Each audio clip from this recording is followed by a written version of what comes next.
How's it going, everyone? Thanks for joining us tonight. I'm Nicole Menner. The Meridian Community College Lady Eagles picked up a thrilling road win Thursday night as they defeated the Lady Bears of Southwest Mississippi Community College by the score of 64-63.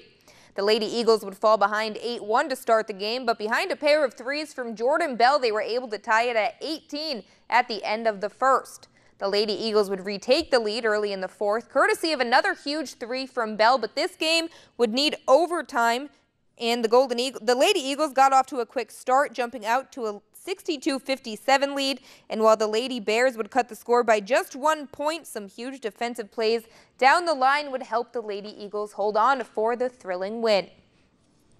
And a late push by the Mississippi State women would help them outlast Georgia Thursday night at Humphrey Coliseum.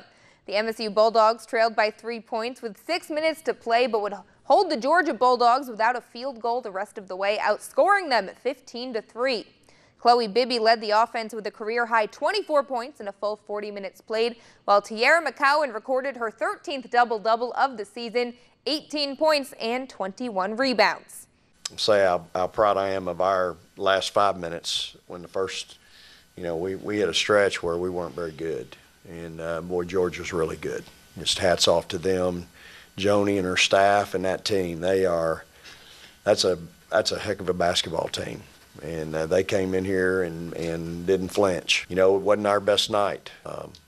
They just had more juice than we did tonight for whatever reason. We just couldn't keep up with them, and we're just so bad right now defensively. And I got to wear that. Y'all know how I hate to say that, and yet we find a way to make plays in the end, and that's part of toughness. We're still trying to develop some, but that's part of toughness.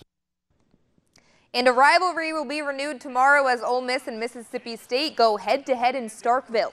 The Bulldogs are a nationally ranked team sitting at number 14 this week, but the Rebs are a force to be reckoned with. Ole Miss is riding a 9-game win streak with a 12-2 record, but their national recognition not there quite yet. This game, of course, will no question be a huge opportunity for Ole Miss, and after upsetting Auburn Wednesday night, Coach Kermit Davis was asked how surprised he is that his team has been so successful. We went to Canada, and I'm telling you, the last game in Canada, we were down 44-17 in the second quarter. We gave up 44 points about the first 16 minutes of the game. And to see our team, we ended up winning the game, but it was ugly as any game you've ever seen.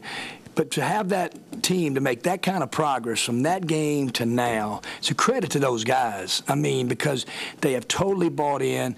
In the summer, we coached a lot of effort. We coached attitude. And so now we're not coaching as much effort, coaching zero attitude. Those guys just buy in and play. And we got some talented guys in the locker room. And so when they do that, then you're capable of doing great things. Playoff time is here for the rested Saints. The number 1 seeded Saints take on the defending Super Bowl champion Eagles in just 2 days at the Superdome. And it was 2 very different paths to get to this point. The Saints cruising through the regular season with a 13-3 record, while the Eagles went 6-1 down the stretch to enter as the wild card.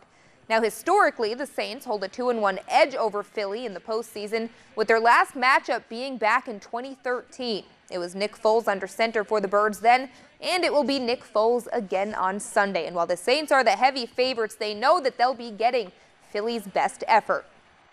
I assume that they'll come in as motivated as ever, just like we're going to come in as motivated as ever. So I don't think anything that happened previously has any bearing on this game. Just two really good teams about to play in a playoff game. Really, that doesn't matter. It's a new game, and it's basically a new team. I think as the season goes on, everybody changes. So we're just going to see what happens.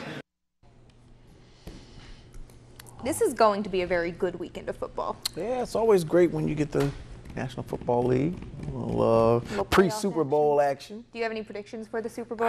I don't have any predictions. There's so many scattered teams right now. And you just never know what can happen. I'm excited to watch the Colts and Chiefs tomorrow. I think that's going to be a good game in the AFC. We'll see.